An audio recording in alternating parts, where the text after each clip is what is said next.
Mapagpalang umaga po sa ating lahat. Purihin ang Panginoon sa kanyang pinagkalooban tayo na muli ng kanyang magandang panahon upang mapag-aralan ang kanyang mga salita. Ating tatalakayin ang libro ng In Heavenly Places at nasa March 10 na po tayo, entitled Jesus the Mighty Petitioner. Sa ating key text sa John chapter 17 verse 20, "Neither pray I for this alone, but for them also which shall believe on me through their word." So, ang ating Panginoong Hesus ay nanalangin hindi lang para sa Kanya o sa mga tao sa panahon na yun, kundi sa mga tao o sa lahat ng mga taong nananampalataya sa pamamagitan ng mga salita.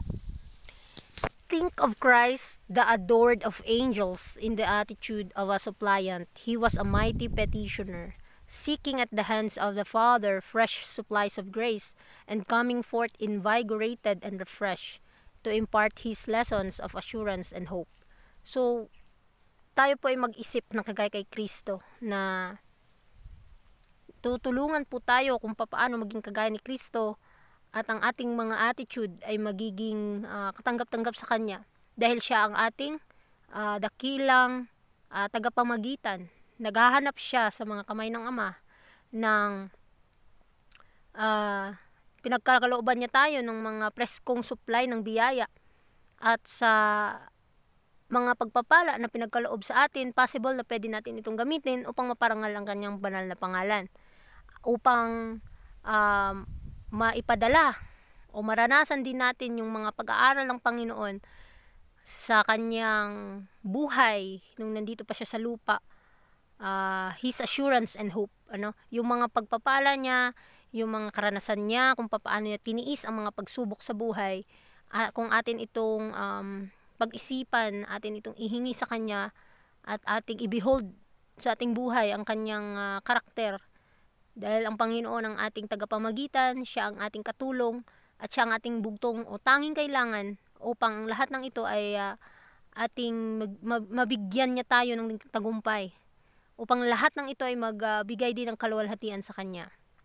Look at His kneeling form, as in the moonlit hours He pours forth His soul to the Father. Behold the angels watching the earnest suppliant. His prayer rises to all heaven in our behalf. So, tingnan natin yung sitwasyon ng ating Panginoong Hesus. Throwback tayo sa kanyang sitwasyon dito sa mundo, na kung saan siya ay nanalangin, nanikluhod, nagpakumbaba sa harap ng Panginoon, sa harap ng Ama, sa langit, na kanyang pinuspusan ang kanyang kaluluwa. Yung mga oras na iyon ay talagang dugot, luha, ay kanyang binuhos para lamang ay nanalangin ang ating Panginoong Hesus para sa atin ngayon. At ang kanyang mga panalangin ay maaabot sa mga langit at ito'y madidinig ng Ama sa pamamagitan ni Kristo, at ang lahat ng lumalapit sa Kanya ay didinggin din ang kanilang mga panalangin sa pamamagitan ng ating Panginoong Hesus. The disciples often witnessed Christ kneeling in prayer, their hearts broken and humble, and their Lord and Savior arose from His knees. What did they read in His countenance and bearing? So yung mga disipulo ay talagang witness sila. Sila yung nakakakita during sa situation ni Christ nang siya ay nanikluhod sa Ama, nanalangin. Yung mga panalangin ni Kristo sa kanyang Ama ay nawa ay magkaisa ang kanyang bayan dito sa mundo. At mabigyan niya tayo ng tagumpay. Ang Panginoon, si Jesus ay umiyak dahil nangyari nga ng pagkawatak-watak sa kanyang bayan dito sa mundo. Kaya gusto siya nga magkaisa tayo sa katotohanan at magkaisa din tayo ng one mind, one in spirit, one in character, na kagaya ng kanyang Ama at siya, si Kristo, ay iisa. Dahil ang kanilang mga puso ay talagang kinakailangan na magpakumbaba sa harap ng ating Panginoon. At sila itataas ng Diyos kapag tayo ay luluhod at hihingi ng gabay at magpakumbabang lalapit sa Kanya. Dahil nga pinasana ni Kristo ang lahat ng ating mga problema. Ang kinakailangan lamang natin gawin ay ko-cooperate sa Kanyang gawain. That He was braced for duty and prepared for trial, Prayer was a necessity of his humanity, and his petitions were often accompanied with strong crying and with agony of soul as he saw the necessities of his disciples, who, not understanding their own dangers, were often, under Satan's temptations, led away from duty into wrongdoing. So mapapansin natin yung gawain ng ating Panginoong Hesus kung paano siya naghanda sa mga pagsubok. Hinahanda niya ang kanyang sarili. Nanalangin siya at humingi ng gabay sa kanyang Ama. Gaano ka na kailangan ang isang panalangin o gaano ka na kailangan ng isang panalangin sa isang tao na kung saan ito yung ating panghawakan upang humingi tayo ng gabay sa ating Panginoon kung paano tayo mabuhay na may pananampalataya at kung paano tayong ay mamuhay na may pag-ibig sa kapwa. At mapapansin din natin dito na ang petisyon o ang kanyang pagsusumamo sa Ama ay nagbibigay din sa atin ng kalakasan. So kinakailangan na tayo ay humingi ng gabay palagi sa ating Panginoon, dahil nga nalalaman natin sa sitwasyon ng ating Panginoong Hesus dito sa lupa, siya ay talagang umiyak at nagsumamo sa Ama upang mabigyan niya tayo ng kalakasan at tagumpay.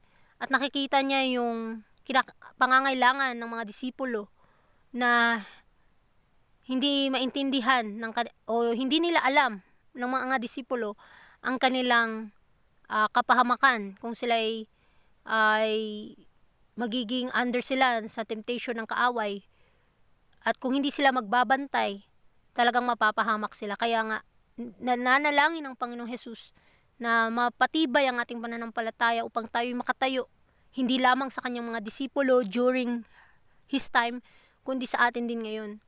So, ang Panginoon ay nagmamakaawa sa atin na mas lumapit pa tayo at kilalanin natin ang ating Panginoong Hesus sa ating buhay. At kung merong mga temptation sa ating paligid, ay talagang makakatayo tayo sa ating mga pananampalataya. Christ's life was pure and undefiled. He refused to yield to the temptations of the enemy. Had he yielded on one point, the human family would have been lost. Who can tell the agony that he endures as he sees Satan playing the game of life for the souls of those who claim to be his disciples, and sees them yielding point after point, allowing the soul's defenses to be broken down. So yung buhay ni Kristo ay isang banal at walang dungis, at kanyang tinakwil ang mga temptation ng kaaway, na kung saan ang ating Panginoong Hesus ay ang ating halimbawa na siyang ating kinakailangan na gayahin. Dahil kapag hindi mo hinahangad na magkasala, ay hindi ka talaga magkakasala. Yung temptation at trials, nandyan lang yan. Ngunit hindi yan ang dahilan para magkasala tayo. At nagsasabi din dito na si Kristo ay pumunta dito sa lupa upang pasanin ang ating mga human nature, ang ating kahinaan, upang ang kanyang kalakasan ay magiging atin. At ang lahat ng pamilya na dito sa mundo ay talagang mawawala na sana. Ngunit sa pamamagitan ni Kristo, sila ay maliligtas kung tayo ay mananampalataya sa Kanya. Dahil sinubukan ni Kristo ang ating situation, sinuot niya o binigyan niya tayo ng pagkakataon upang magaya siya. At sa pamamagitan niya ay magkakaroon tayo ng buhay na walang hanggan. At mapapansin din natin na ang ating kaaway ay talagang pinaglalaruan niya ang buhay ng tao.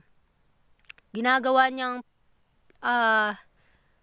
parang laruan na kung saan ay talagang dinadaya niya ang bawat kaluluwa. Ngunit ang Panginoon, gusto siya na makaalam tayo ng katotohanan at mabdilat ang ating mga mata at makita natin yung mga linikha ng kaaway kung papaano tayo dinadaya.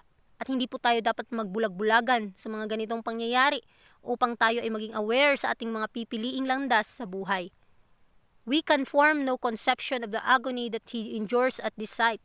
One soul lost, one soul given up to Satan's power means more to him than the whole world.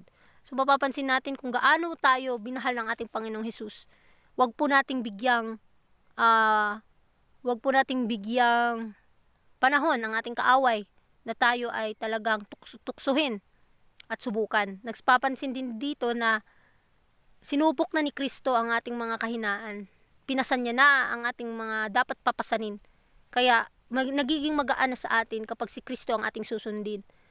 At para sa Panginoon, kapag ang isang kaluluwa ay mawala, parang buong mundo na ang nawasak. Dahil minamahal talaga tayo ng ating Panginoong Hesus, mga kapatid. Huwag nawa nating bigyan ng panahon ng kaaway at entertain ang kanyang mga silo o mga temptation sa ating paligid. Bagkus, bigyan pa natin ng panahon ang pag-aaral ng kanyang mga salita ng ating Panginoong Hesus upang mabigyan tayo ng discernment kung ano ang tama at ang ano ang katotohanan upang ito'y ating piliin. What an argument of power in the prayer, that they all may be one, as thou, Father, art in me and I in thee, that they also may be one in us, that the world may believe that thou hast sent me, and the glory which thou gavest me I have given them, that they may be one even as we are one. So ito yung panalangin ni Kristo, na nawa magkaisa tayo ng pag-iisip, ng karakter, na kagaya ng Ama na kaisa sa kanyang anak. At kinakailangan din nating makipag-ugnayan palagi sa ating Panginoon upang makagawa tayo sa mga bagay na nagbibigay kaluguran sa kanyang harapan. Christ is represented as hunting, searching for the sheep that was lost. It is His love that encircles us, bringing us back to the fold, giving us the privilege of sitting together with Him in heavenly places.